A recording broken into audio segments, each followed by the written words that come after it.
We're back.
Hello, everybody. Welcome to another jam-packed action edition of David Lee Madison's The End of the Night. That crazy static that you're hearing is not in your head because you drank too heavily. It is clearly we are having some audio technical difficulties, so we apologize ahead of time. Joe, I told him not to get his microphone and his equipment at Walmart and off that guy in the truck in Tampa Bay, but he doesn't listen to me. So he is clearing up his technical difficulties and will be joining us shortly.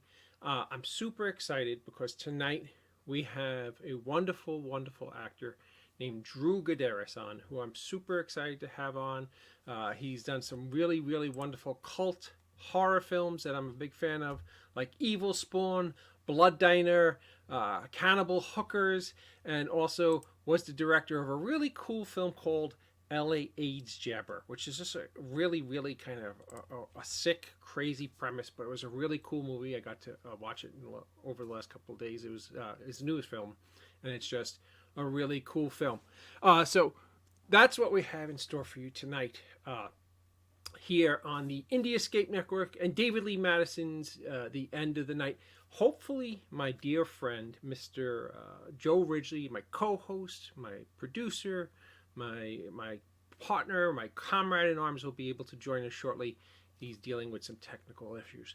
Now, I know I haven't been on in about 2 weeks, and I look totally different. I'm keeping Just for Men in business with this glorious fake beard that I have on here. It's really been glued on. It's all kidding aside, it's for a film that I am about to start. Now I'm being told that Joe can't hear me. Is anybody watching who could tell me if the audio is coming through well? Because Joe is sending me messages saying that you can't hear me. Can you guys hear me out there? Good evening, Ken. I hope you're well. And Wendy, thank you. I love the beard. That's very nice of you to say. Anything that covers up this face helps because I'm a hideous mook. I hear you fine, Wolfman. So, yes, apparently I'm being transmitted fine. It's all Joe Ridge. I tell you, Joe, you shouldn't have gotten those headphones free with a pack of Twinkies. You'd never listen to me. But with that being said, this crazy hodgepodge of a look, this manly beard that I have now, that actually horrifies almost everybody who I come in contact with, is for a new role. I'm going to be in a Western net where we just started, and I have to play a grizzled old cowboy dude who has hair growing out of every orifice of his body, apparently. And so I'm super excited about that. The lovely and talented Wendy, she can hear me. I want to thank you, Wendy, for being such a cool friend, such a cool addition to the Indie Escape Network. Your show is fantastic. It's on Thursday nights. I can't wait to watch your next episode because you're super talented and you're awfully easy on the eyes. But with that being said, I just want to tell you, Joe Ridgely, ladies and gentlemen. Joe. Testing. Oh, I can hear you. The ghost in the machine, man. I'm sorry. Okay, just don't wiggle too much because every time you move, there's this terrible staticky sound. So be completely still and stoic. No. How are you, Mr. Ridgely? Better now that I can hear you and you can hear me. What'd I miss? Absolutely nothing. You missed me talking and babbling like an idiot for 5.5 minutes trying to kill time. Hi, Molly. I hope you're well. Okay. So I have a fear, Joe, though, you have a fear. that whatever your problem is it's going to occur again because there's a really bad crackling sound with you, Joe. Crackling. Joe's a crackling. Ken's backing me up. It's not Wow. only... Well, Okay. now the crackling's gone. It's very strange crackling. It's crackling that kind of wants to hang out with you and kind of doesn't. I think it might have been one of my fans that I just turned off. Nope, you're gone. Completely gone. Completely gone. You know what the problem is, Joe? You could just nod if you can hear me. The problem is that Grunkle Scott Schiaffo, of course, is up in Canada. Our lovely co-host and our super fabulous guy, our dear friend, is up in Canada at a convention. Do you have the little placard of what I don't remember what the convention was. He's at the Cape in Cornwall, an area pop event in Benson, Cornwall, Ontario, I assume. That's what that all is. So if you're one of our fans who are watching us up in that region, go up and check out Grunkle Scott Schiaffo. I'm not sure if show friend and longtime pal Brian O'Halloran's with him, but I think he is. I think the whole Clerks crew is up there. So if you get a chance, go check Scott out. I think it's just Kevin's wife and Scott that are there. I could be mistaken though, but you can't hear me. Actually, it might be Kevin's daughter. That's what I meant. Sorry. Yeah. Can you hear me now? I can. Okay, yeah, I meant Kevin's daughter. It was Harley and Scott. Oh, okay, it's Harley and Scott. You know what's great? Whatever you did, just fixed it because when you adjust, every time you touched your mic, you sounded like you were crackling a Pop-Tart. So now, when you touch your mic, which is an extremely personal thing, you sound perfectly fine. I will touch my mic no you longer. You see, there's all kinds of ghosts in the machine when Grunkle Scott is in here. I agree. So what's cooking with you? First, tell us about that lovely, wonderful company that your beautiful wife and daughter have, because I'm not only a client, I'm also a big fan. Well, I appreciate that. Yes, and I'm trying to remember the new name. I'm a horrible husband and father. Originally, it was Hearts of the Mystic Folk, but right. They're adding things on now, so I have to get better at remembering the name. But as you know, they're adding crystals and sage and whatever you burn in the house to ward off evil spirits and all that good stuff. So, but also, we've got some pretty exciting stuff coming on the Indie Escape Network. Do I have 1 minute to go over that real fast? You have all the time in the world, Mr. Ridgely. It's your network. I appreciate that. It's our network. It's everybody's network. So tomorrow night, we have JW and Rich, Generation Movie. They are going to review, again, Star Wars Return of the Jedi. Can you believe it's been 40 years since this came out and they're bringing it back to the theater? Are they really? Why would they bring the worst piece of shit Star Wars movie in the history of time back? Return is the third one, right? Yeah, the Ewoks? Oh god, yes. That's dreadful. Okay, oh. so let me say this real fast. I was 7 years old when it came out, 7 or 8 years old, and it was the greatest thing on earth, including the Ewoks. And then what was it in the 90s or early 2000s when the new ones came out? Mm-hmm. So I went and saw it, and then I saw this Jar Jar Binks clown. And Jar I'm thinking Jar to Binks myself, is like freaking. Go ahead. Sorry. Well, I'm thinking to myself, I was in my 30s, I think, when it came out, and I'm like, okay, now I know why the older kids hated the freaking Ewoks. Right. It's the Jar Jar Binks is like Shakespeare compared to the Ewoks. Now that you brought up Star Wars, the mildly dysfunctional second cousin of a real sci-fi show, we're going to have one of the most amazing Star Trek Picard episodes on David Lee Madison's End of the Night. Within the next 2 episodes, we are going to, if you're a big fan of Star Trek Picard, you are going to want to be right here, because I'm not sure if it's going to be the next episode, but it'll definitely either be the next episode or the one after that.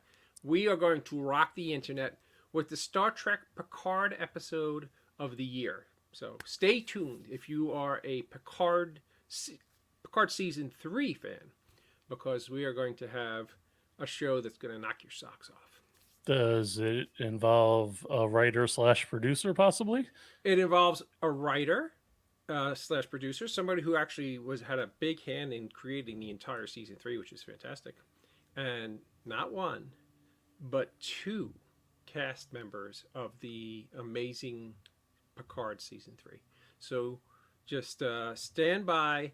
We're going to rock the whole Indie Escape Network with some cool Star Trek 3, Picard Season 3 stuff.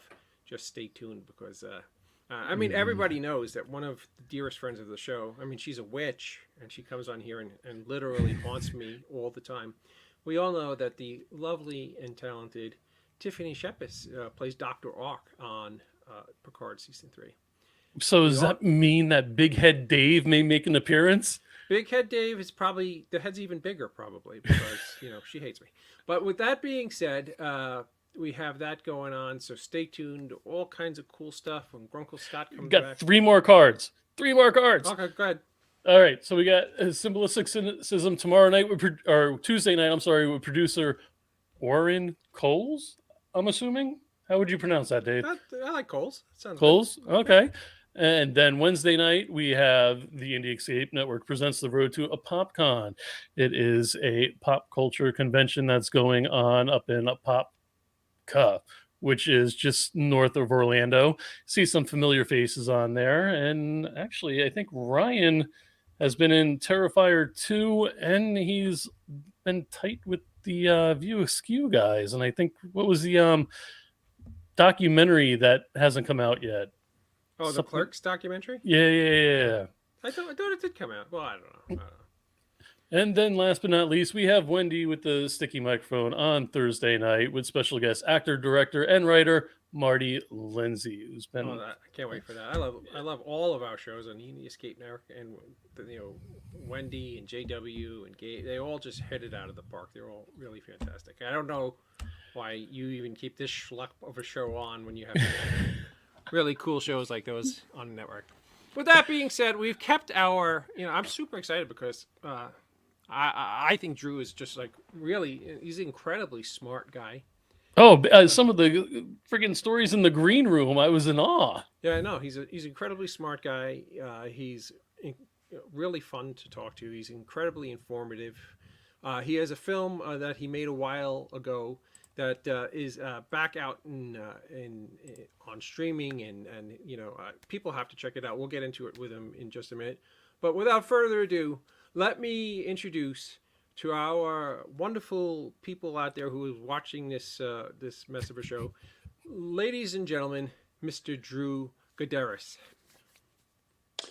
Hi, folks. Hey, Drew. How are you? How you doing? No, not too bad, thank you. It's by the way, it is Godderis. But Godderis is okay. I answered anything close. I've learned that with a name like Drew Godderis, people go, huh? So it doesn't matter. I just go, yeah, that's me, You have to forgive me, Drew, because... no worries. We got to know each other a little bit over the last week. You probably know by now that I'm old and feeble, and I screw things up all the time, so please forgive me. I keep calling my wife sweetheart or honey because I don't want to call her by the wrong name. So, and we've been together for over 30 years. But it's what happens when the connections stop working. So how the hell are you, Drew?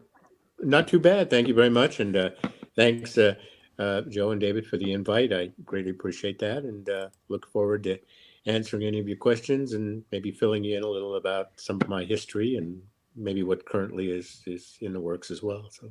Oh, absolutely. Well, here's one thing that I just found out about you when we were talking in the green room, and I'm going to jump right into this because I got giddy like a schoolgirl because I was so excited to hear this. Hey. You were directed by the late, great Bill Bixby in an episode of my favorite TV show of all time, Sledgehammer. Tell us a little bit about what you told us in the green room about working with the late great Bill Bixby on Sledgehammer, which is, all kidding aside, I think one of the funniest shows in television history. Yeah, I think and there's a young audience, I think, also it's come to, be of that same opinion. Um, Bill Bixby was a very unassuming, very intelligent, and very compassionate man, and he was what I consider to be the epitome of an actor's director, having come from, the background of acting himself in My Favorite Martian and Courtship of Eddie's Father and doing TV movies and the like. He had an affinity for working with actors and seeing them as not so much cattle, or meat puppets to be placed wherever you wanted them to, but actually saw them as human beings and could relate to them in ways that um, were such that they were delighted to work with him. So in my brief experience, it wasn't a big role, but it's he was very, very nice and very understanding, very compassionate, and I was just starting out at that juncture, so I was nothing but impressed. And I came to learn later on that just prior to his death, prostate cancer, which I believe was in the early '90s sometime, Mhm. that he was working right up until the end, directing or editing and directing episodes of the Hulk, laying down That's, yeah. actually with prostate cancer, Mhm. unable to get up from a reclining position. So that really shows the dedication, of that man. So anyway. Yeah, I mean, people who were not around in the 80s, if you weren't around in the 80s, Bill Bixby was an enormous television star in the 80s, Hmm. Hmm. because of the Hulk, which was a huge success, and Hmm. because of a lot of television programs that he was directing for ABC at the time. And to hear a Hmm. story like that's really refreshing, to hear that somebody who had such a background was actually kind. Was there other television shows that you got to work on or appeared on before you started your Yes, there movie were. career? Yeah, there were quite a number of them. One most memorable one was America's Most Wanted. Mm-hmm. We did that in 1988, and that's kind of an interesting story. We did it at Folsom Prison, and the deal with that was it was a little frightening. We were working with prisoners, and there's a whole story behind that. I won't go into it because it would take some time, but um, suffice it to say that the first part of the episode we shot at Vasquez Rocks, if you know where that is. Mm-hmm. If you remember the Star Trek episode with Captain Kirk fighting the Green The Gorn. Monster The with Gorn, the yeah. jutted rock, that's an area near Acton, California, that's just a few miles outside of LA, where they shot a lot of westerns and things like that. And we shot part of it there, and then we flew up to Folsom Prison and we did the rest. And I was that. I was on Hunter, Mm-hmm. which was a police show back in the day. Also Cagney and Lacey, Mm-hmm. which was also another cop show. And just little odds and ends. A lot of this stuff was not major stuff. They weren't big parts, but they were at least getting me going. Interesting story. The first job I ever did was for Channel 2 News in Los Angeles, KCBS. And I just was an extra, was cast as an extra, somebody that was going to put on a uniform of either a paramedic, a policeman, or an ambulance driver. So all of us extras are all dressed up. I think I was initially in a fireman's outfit, and the director, she said, put him in a paramedic's outfit. So they took me back and did that. And when I came out, she said to the assistant director, well, put him in a policeman's outfit. So once they did that, they actually put me on camera walking with the new news anchor that had just come into town. Her name was Penny Griego. And I'm walking along, talking with her. She's asking me questions, or I'm asking her questions. And from that, I was able to get into the union. First job in Oh, acting. sweet. Wow. So I Now, figured that's where I belonged, so yeah. now you shared with me a story over the phone about something that happened to you in Vegas. Can I briefly tell that story, or do you want to tell it? I was mistaken as a criminal from America's Most Wanted, and I had an encounter with the police, who somebody had seen me sitting in one of the hotels a few months after the thing had aired. You got to remember, back then, America's Most Wanted would be replayed in its entirety, not just a 10-minute snippet, way back in the day. Mhm. So if they didn't catch somebody, and this guy they never caught, the guy that, supposedly I broke out of jail, they never caught him. He was an escaped murderer. To this day, I believe he's still at large. So what happened is, a few months later, I'm sitting in Las Vegas with a friend of mine. It was maybe 2 a.m. or so, and we're playing blackjack at the table. I think it was Sands. I'm not sure. Desert Inn or Sands, whatever. And this lady was staring at me. And my friend at the table next to me said, that little old lady's staring at you a couple tables away. Do you know her? I said, no, I don't know her. I said, she might recognize me from something because I have one of these faces that people recognize, but they don't know the name. It wasn't attached. So anyway, long story short, about a half hour later, I get a tap on my shoulder and sort of Boys in Blue asking me to come with them. So after we got it all straightened out, that I was not a bad guy, that I was an actor, I was cut loose. And when I went back to the table, the friend of mine said, hey, I didn't ever think I would see you again. And I said, well, ta-da, here I am. I said, by the way, where's that little old lady? And he looked at me, he said, well, she left shortly after our your friends came to get you. And I said, well, where did she go? He said, well, I don't know. He said, why are you so interested? I said, because I wanted to thank her.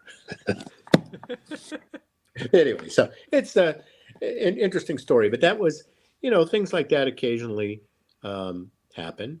And that was an interesting story. It's actually horrifying to think that there are people who watched that show even back then who would watch these reenactments and think that they were watching the actual criminals, like they had footage of them committing these crimes. Lines get blurred, Yeah. and yeah, absolutely. But yeah, it was an interesting experience. But I had great fun during the time I did it. I had to stop acting. My wife died in 1988.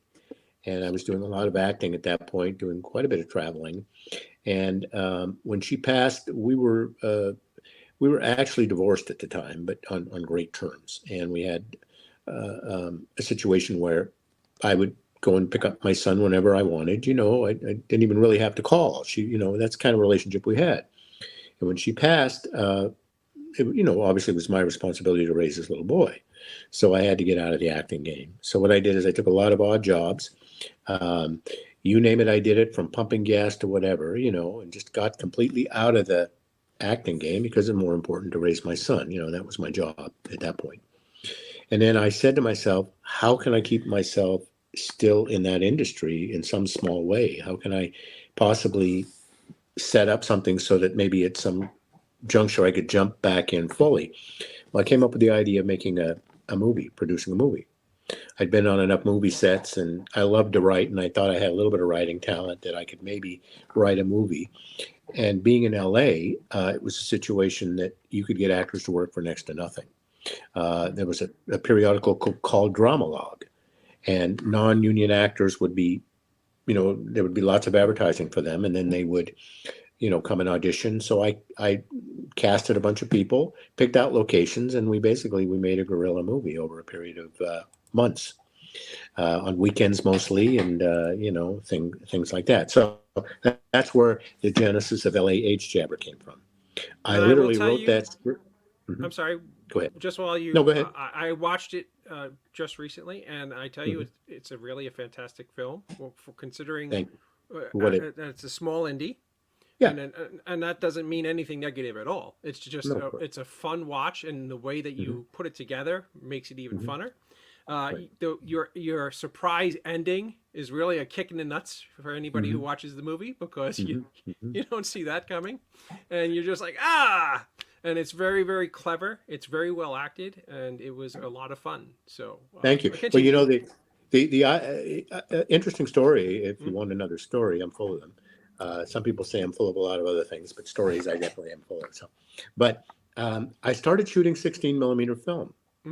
I had a film camera, and I had a sound system, dual sound system thing, and I had a cameraman from USC who was a great cameraman. I mean, this was somebody that was going for his degree in film, and he needed a demo reel to show around to different production companies. So he volunteered to shoot the movie for me. So here we are. We're about 15 minutes worth of film into the movie when the camera breaks down. What am I going to do? I had no money. I couldn't fix it. Fortunately, I was shooting video at the same time. I was trying to save money. So by watching the video back, the video was shooting exactly the same thing as the film was shooting. Right. And I was able to then determine, okay, well, that shot looks pretty good. Let's move on to the next. And I could save money, you see, for the next shot. But when it broke down, what was I going to do? I had two options. I either stop making a movie or I just continue shooting video. The problem with shooting video is because it was not broadcast video, it limited the possibilities of where I could go with it. HBO was basically the only venue at that juncture. They weren't going to take it, especially this subject matter. So I actually self-distributed to home video stores. That was my other option. It did okay there. But I changed the name. It originally was released under the name Jabber because I was concerned about using the word AIDS. What I did is when I scripted the movie, I intentionally designed it so I would not be pointing fingers at people's lifestyles because I had no interest in doing that whatsoever. You know, that's what the media was doing. Well, if you're gay or you're lesbian, you're responsible for this and blah, blah. There were other people that were getting it as well.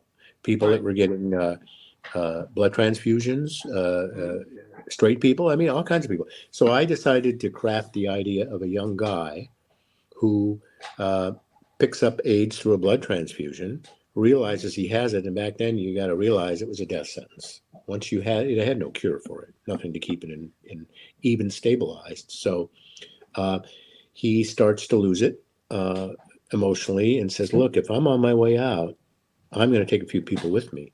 So he says, look, who are these people that I don't like in my life? And he systematically goes around and sticks them. Now, it'd be pretty controversial, but I call it the original OG movie. Original OG pandemic movie. Yeah. You know, kind of like the you know, some correlation. And much shout out to Rob Housechild of Video Vengeance and Wild Eye Entertainment, because he saw the potential of resurrecting this thing in mothballs 30 years later and putting it out under its original title, which was LAH Jabber. I had two titles. So anyway, that's a little history on how it happened, but it was run and gun. And we were going around LA. We actually had some loaded weapons, you know, that we had no permits for or anything else. So, I mean, the people that had the guns had permits, but if we'd been caught on the streets with those things, you know, it could have been it. So, no, I mean, the film is available, I think, on almost every streaming platform. So if you're watching this, either live or in replay, make sure you check out this movie. It's got it's a wonderfully cool little genre flick that I didn't know what to expect going into, but I was pleasantly surprised from everything from really solid acting to really great writing, wonderful direction and pacing, and a really cool ending that literally just like hits you in the face with a shovel. It's kind of got that. If you saw The Mist, it kind of has that vibe of an ending that you were like, oh, okay. You had... And may I mention, for anybody that would like an autographed copy of that, I'd be happy to, you know, provide that if they reach out to me on my Facebook page, because the social media is something that I have the rights to release. You can still buy hard copies on, you know, Amazon or Walmart.com or eBay, or there are other venues out there that they can pick it up at as well. So so that's my little plug there for that. So oh yeah, but there's nothing better than to order it directly from the director and the filmmaker to get it. Yeah, well, you get your grimy little hands on an autographed copy. So well, you get an autographed copy, and I'll personalize it, and you won't be paying any more than you would if you went to one of the online. Oh, that's fantastic. That's a wonderful thing. So you reach out to me on Facebook Messenger. Another film of yours that I thought was especially cool was Blood Diner. Oh yeah. Uncle Anwar. Tell us Uncle about Anwar. Hello. Uncle Anwar, for you, I've got something very nice for you, young men. Tell us how that movie. Marian amulets for you, yeah. I love it. Yeah, no, that was a hoot. That movie. I'll tell you a story about that. Blood Diner and Dirty Dancing were made for a total of under $1 million. Vestron Video, who was a huge video distributor back in the day, in the 80s, used to take first-run movies just coming off theaters, and they would put them into home video stores. And they somehow got hold of $1 million, the story goes, and they decided to make 2 movies. They made Blood Diner, that was $400,000, directed by the wonderful Jackie Kong. It's just tremendous director. She was, I think, in her early 20s at that point, but had just such a gift. And that was made $400,000. And the other, Dirty Dancing, was made for $400,000 as well. And that one almost didn't come in under budget. And I believe Dirty Dancing made somewhere like $100 million in 1987. We made, I don't know, 35, 40. I'm not even sure of the figures on that, but they were both a success. And Vestron from that point decided to get into the feature film market. But Blood Diner, that was great. And much to Jackie Kong's credit, the director, she said to me, she said, Drew, she said, what do you think you could do with this? It might be kind of extra special, and I'll just let you roll with it. And I said, well, I don't know. I can break down this door. We had a balsa wood door that I was supposed to break through with an axe. And I've told this story before, so I don't feel bad about saying it again. They had one door, one budget for one door. I think it was $400 or $500 or whatever for the door. So she said to me, Drew, you better hit that door correctly, because if not, it's not going to work, and we don't have a second door. So I broke through, fell to my knees, and sung to the 2 nephews. And then the story goes that I walked outside and was shot with a cleaver in one hand and my genitals in the other. And then, of course, you see me, or you hear me throughout the remainder of the movie, coming from the jar. So anyway, it was a fun movie to make. It was a real hoot. And the sad part is Rick Burks, who played the younger brother, or the older brother, the gentleman with the rather slender, and he had dark hair. He was killed in a motorcycle accident, I believe, even before the movie premiered.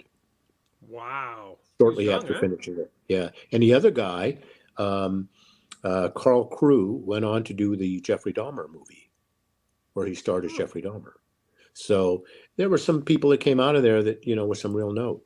And of course, Jackie Kong, went on to do lots of stuff, from that point forward. So, yeah. Now, I remember when I was a kid, and I wasn't a kid, I guess I was in my early teens, when I would go to the video store in the 80s. Another film that you were involved with had the coolest VHS box in the history of horror movies.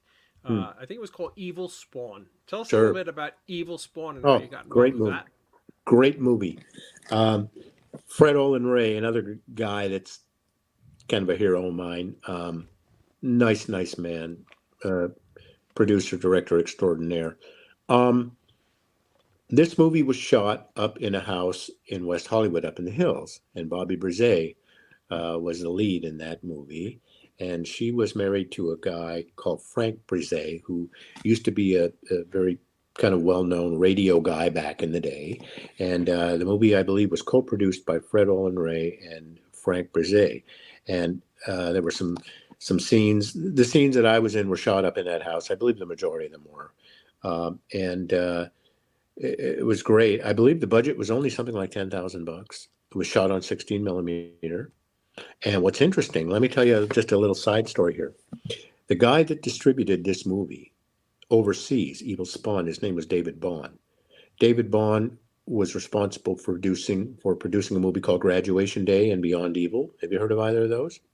Yes, I think I heard of Graduation Day, yeah. He became my writing partner, and we wrote, a few scripts, which was so interesting. There was a correlation there that, I didn't know about till many years later, that he was associated with distributing Evil Spawn. Before that, he was the distributor for Russ Meyer movies. Remember those? Yeah. Valley of the Dolls and a bunch of those. Yeah. So anyway, Evil Spawn was great. It was low budget. It was shot 16. It was nice people to work with there. So I had a great time. So that's a great story about that film with John Carradine. Story about it. Yeah. You got to be. How cool is that? You're in a movie with John Carradine. That's like just stuff of legend. But there was a story Go ahead. Yeah, well, from what I understand is that Fred Olin Ray shot that footage with John Carradine with no specific film in mind, Exactly. and kind of dropped it into Evil Exactly. Spawn. And I Yeah. mean, and when you really think about that from like an indie filmmaker perspective, Mm-hmm. I mean, how that's brilliant. Like I'm blessed to hang out with like really cool people all the time. I'm never Yeah. smart enough to set up a camera and say, "Hey, pass the cheese," and I Yeah. put them in my movie. But Mhm. that's so But, fucking yeah. brilliant. Fred Olin Ray is a brilliant guy. I believe he's now directing Hallmark movies in Florida, which is kind of a departure from what he used to do. He what's the story I'm thinking of? He is that story I heard before, that he shot a lot of generic footage of John Carradine.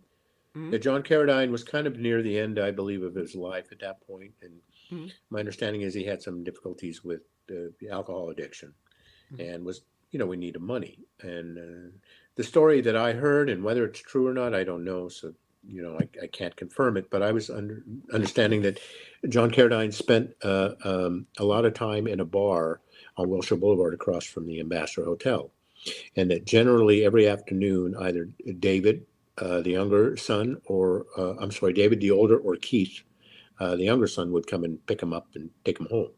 Mhm. So obviously, I think if the story is true, and I don't know if it is or not, I think what Fred did is he was able to get John Carradine to do a lot of generic footage, maybe with generic lines, and he could just drop that into many different movies, and then use John Carradine as one of the credits.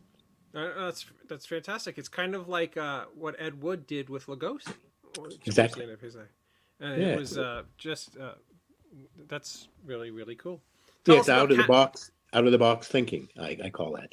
No, seriously. I mean, Yeah. now I'm gonna next time some schmuck comes over my house, I'm gonna set up a camera so that Yeah. I could use him in a movie. Sure. I'll be there tomorrow. Thank you. Thank There you. we go. Tell us about cannibal hookers.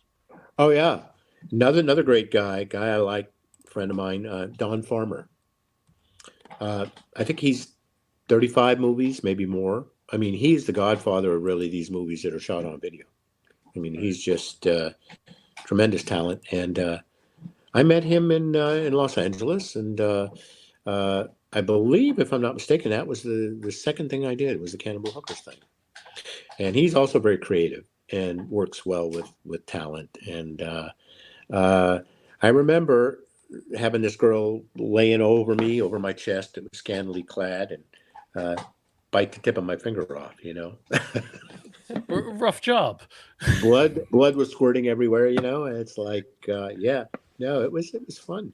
And So I see Ken saying something here, and I'm not sure if he's referring to you. He was also in a movie with the Catwoman Julie Newmar. oh, who was? You were It- a movie called Deep Space. You did. with Oh, Julie yeah, Newmar. but Deep Space, I think I only had a couple of lines. You're right. That was a Fred Olin Ray movie. Mhm. That was a union movie, and I made good money on that. I think I was making $6.50 a day or something like that. So that was a bump up from Evil Spawn. I think I was making $50 a day. But Fred is like that. He's loyal. If he likes you, he'll continue to use you. And yeah, I had a scene with, I believe it was Charles Napier. And I don't know if there was one with Ron Glass. He was the guy in Barney Miller. Yeah. But who was the woman? Was it Julie Newmar in that? I think so. Okay. You know what I find most? No, it was Ann Turkel. Okay. You know All what I right. find? Oh, Julie Newmar was in that movie. That movie had an actress who I thought was going to have like an amazing career, but I think something happened to her. She was in The Howling, and her name was Elizabeth Brooks. Mm. Mhm. She had one of the coolest looks in horror film history, and then just never ever appeared in anything again. Do you remember working with her at all, or did you not have No. scenes with her? I don't think I had scenes with her. Quite often, it's just you're basically doing it with yourself. I was also in a movie called 52 Pickup, and I had Okay. just I didn't really have any lines. I was supposed to have a couple lines, but it turned out I didn't. They didn't use me for that. And that was, I believe, Anne Margaret and Roy Scheider. Yeah, Were I in that remember. one. I remember that film. That was, Directed by John Frankenheimer, who was really interesting guy, high-strung guy. Had quite an emotional volatility if he didn't do what he wanted. And a couple of, we did one, there was one shoot that I was involved in. It was at, I believe it was West Hollywood in an outdoor restaurant. And then the other one was downtown on Skid Row, where all the winos were. So that was kind of interesting thing. So how did you know that, like, what led you into this line of work? How did you know one day you were going to do something in front of the camera or behind it? I always knew that there was something creative within.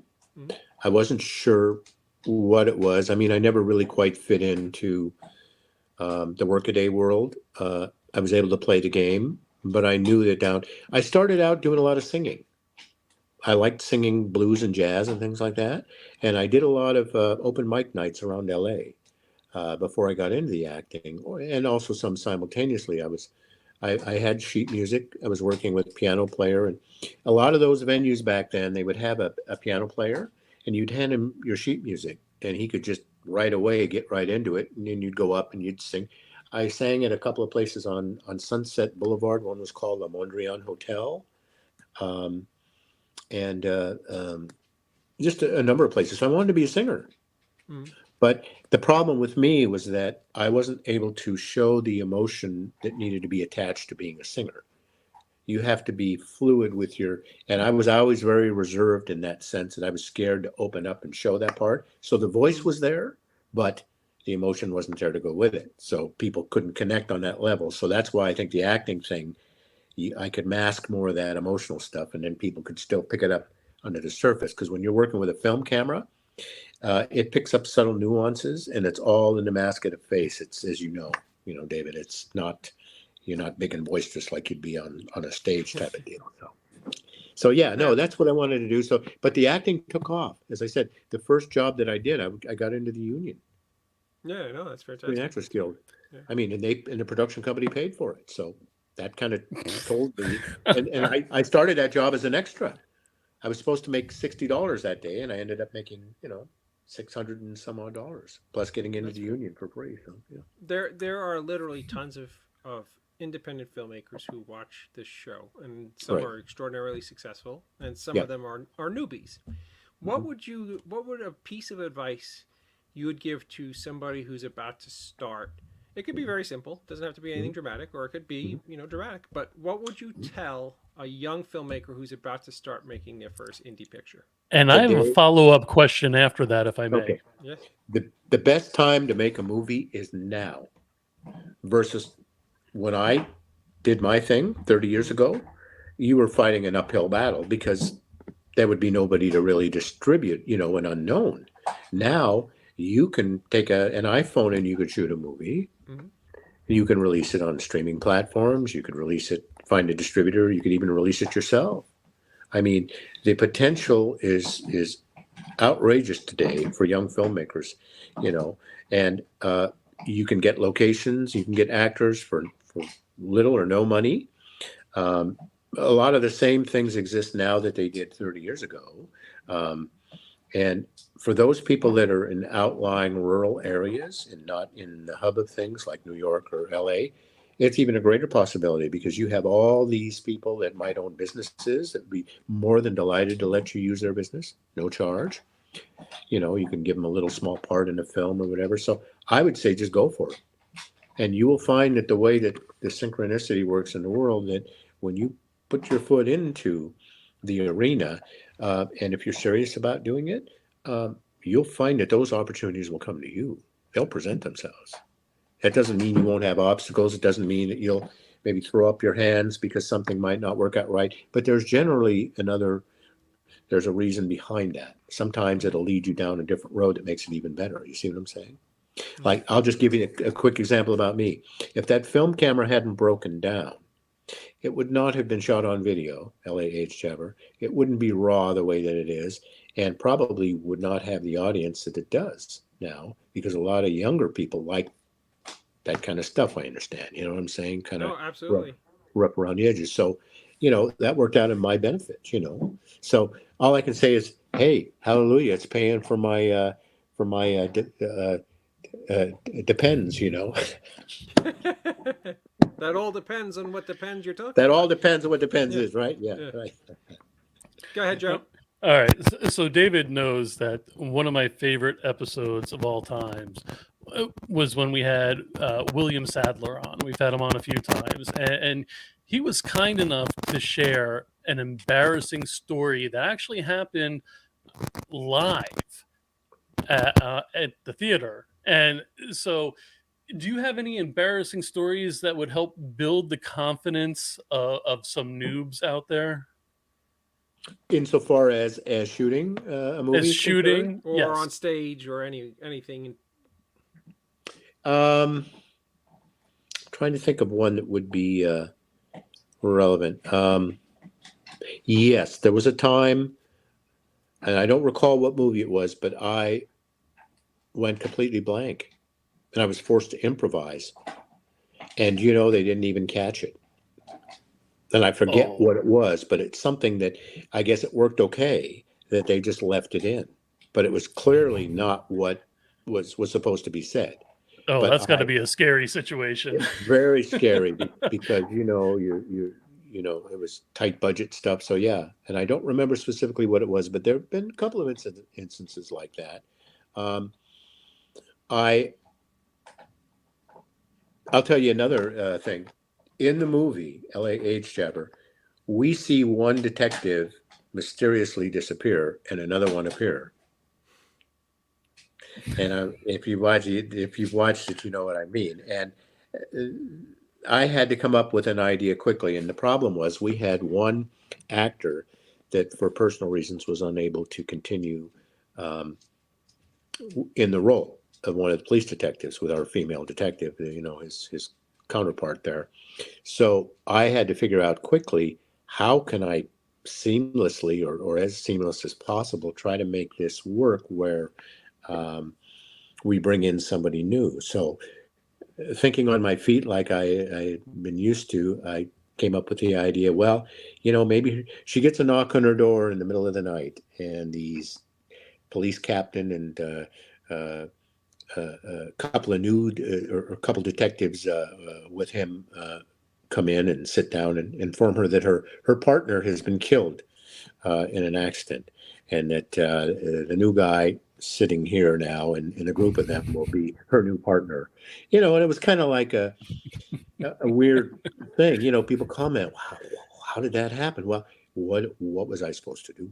Right. There's another thing that's kind of interesting about that movie too. You see her early on in the film, and she's pleasantly plump and attractive, not overweight, but she's well-rounded. And you see her later on in the film, and she's not. She got on a strict regimen of diet and exercise, and probably lost about 35 or 40 pounds. Wow. So occasionally people will pick that up and say, is that the same person? And then one other little thing about that is my son was in there, who played her son, the little guy that, she comes home to, and he's there. And he was, I think, all of about 4 at that point. So I decided, look, he's my son. I'm raising him. I'm going to put him in the movie. So that's what I did. I used him as her son. So. Bravo. I'm guilty of the same thing. My daughter's Oh, been in every movie I made. You know what's funny? Cool. In Malevolence 3, Joe, Yes. the FBI agent who was the co-star of the movie passed away while they were filming Malevolence 3. And Stephen Mena, the director, who still had a ton of footage that he needed to have, the lead detective have an FBI guy with him. That's how I got that role. I stepped in and played. Wow. For the I gentleman. didn't know that. Yeah. So. How many? I knew you were in the How many movies have you been in, Dave? Are we going as far back as just like doing little on-screen? Yeah, you just see me sure. for a second. Yeah. Well, my first one was a movie called Heart, was directed by James Leno and had Brad Davis. I think he won the Oscar for Midnight Express. Yeah, great movie. Then my Oh, I first thought that John Ritter was your first John movie. Ritter was my first movie that I think Heart was before Hero at Large, where I played a little boy who walks up to John Ritter, who plays a actor who plays a superhero who becomes a superhero in the movie. How John, was he? He must have been a nice man from all yeah, well, I reports. was just a John Ritter. very little boy, Yeah, and yeah, he was standing there in very, yeah, very weird elastic tights, and it was kind of creepy. But he was a very, very kind and yeah. wonderful guy. Seemed like it. I did Brighton Beach Memoirs, and then I wrote and direct my a film coming out this October will be my 5th film that I wrote and direct. So I've been in and involved with somewhere between, I guess, 10 and 12 movies. Okay. Wow. Well, speaking of movies, how do we get this cat in one of your movies? I would love to have Camden to. I got a movie. I got to make a film with both Drew and Camden. That would be pretty fantastic. These guys are both extraordinarily interesting, and both are just wonderful actors. Drew, before we wrap, tell us, what do you have cooking in the future? I'm working on a couple of ideas. Don't know if I'm ready to reveal them at this juncture because nothing's really written in stone yet. I think the fact that LA Age Jabber was re-released, and again, I need to give thanks to Rob Housechild of Wild Eye Entertainment, and also, Visual Vengeance, for kind of making a resurgence in the career, because nothing was happening at this juncture. I mean, so that's kind of inspired me to become a little bit passionate again, and say that maybe the old gray mare is, I don't know if I'm a mare, maybe the old gray horse has still got a little bit of life left in him, and I love writing, and so I don't know, I think maybe something will come to pass, but I have hopes. So I encourage everybody who wants to pursue a career in the arts, no matter where it is, go for it. Because there's always room for people with creative vision and talent. And it doesn't matter how old you are, it doesn't matter what your background is, it doesn't even matter that you have training. There are many people out there that are working in the entertainment industry that have no formal training at all as far as being an actor or anything like that. They're just a natural, And so, you go with what you've got, and, you'll never know unless you give it a shot. No, absolutely. And that, I mean, with that being said, Drew, thank you so much for joining us tonight. My pleasure. Anytime that you want to be on this show or any of the shows on the network because you want to just schmooze or you have something you want to promote, you are now part of the End of the Night Indie Escape family. Thank you.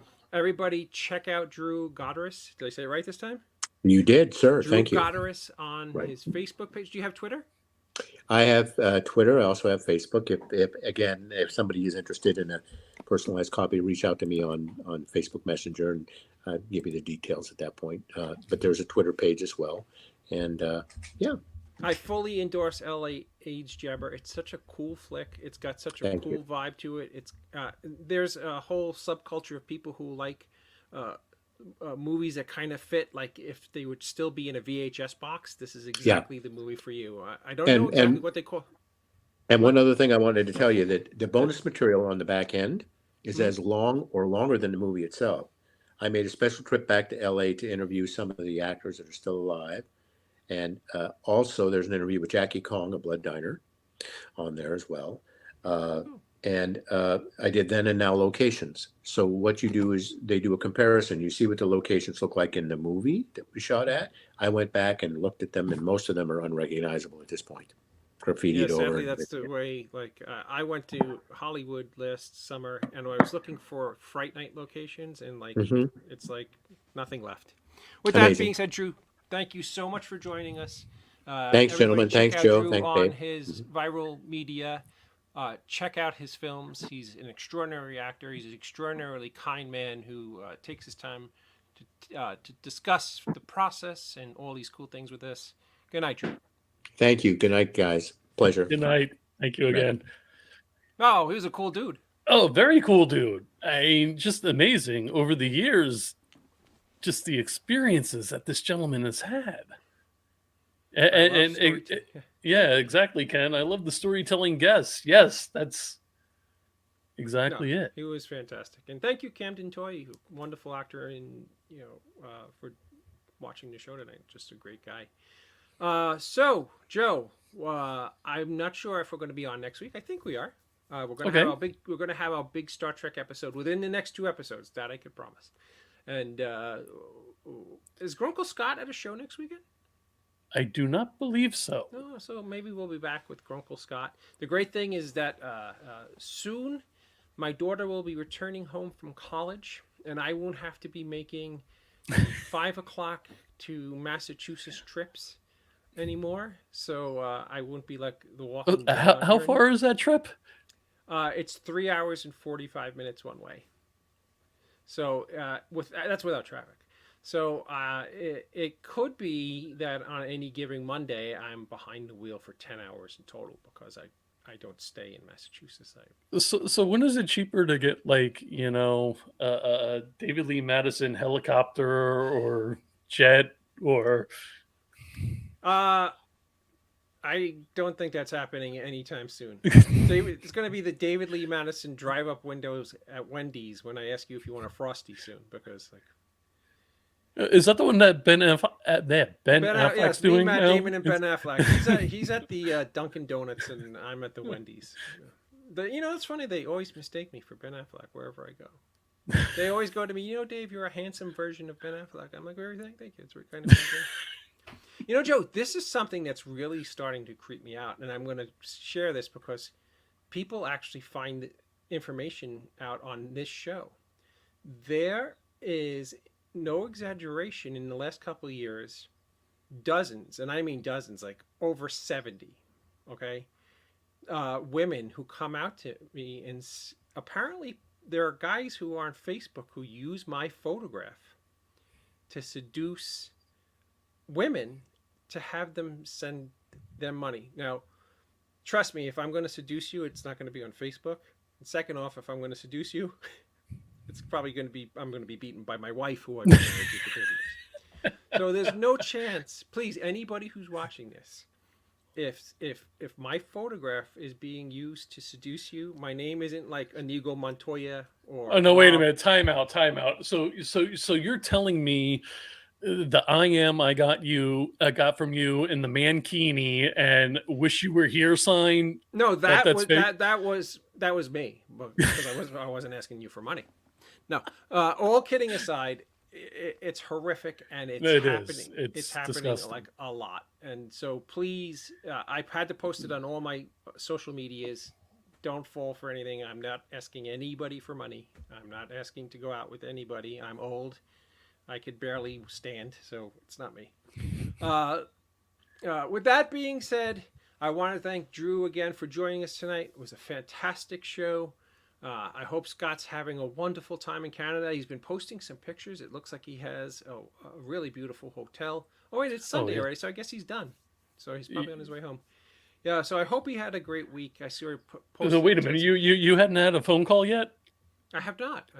He's he hasn't been detained yet, so everything's good. With that being said, Scott, we love you. We can't wait to see you. Is there anything you want to mention before we sign off? Yes, sir. Ladies and gentlemen, if this is your first time joining us, please go to David Lee Madison's The End of the Night on Facebook. Give it a like and subscribe. Also, if you would kindly go to the Indie Escape Network Facebook page, Twitter, YouTube, Instagram. The TikTok's the one that always throws me off. Go give those a like and subscribe. We would greatly appreciate it. It doesn't cost you a thing, but it means the world to us. Absolutely. Thank you again, everybody, for watching. Thank you, Drew, for being our guest tonight. And remember, no man is a failure who has friends.